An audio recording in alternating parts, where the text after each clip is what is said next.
Zdaj delam test za mikrovalovko, ko je tamle. Pa vsi pravijo, da ne nese sevanje izven ohišja. Zdaj bomo pa dokazali, da to ni res. Tole bo gospa požgala. In zdaj, ko se bo začel...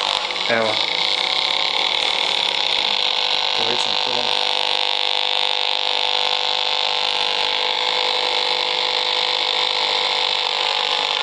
In ko se bo mikrovalovka izklopila, bo tudi meter pokazal.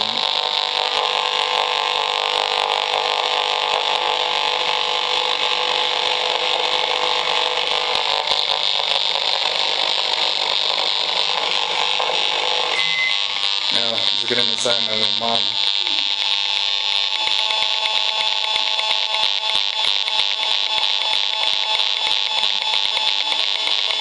Se pravi, mikrovalovke nesejo sevanje ven izven ohišja, kar sem tudi dokazal.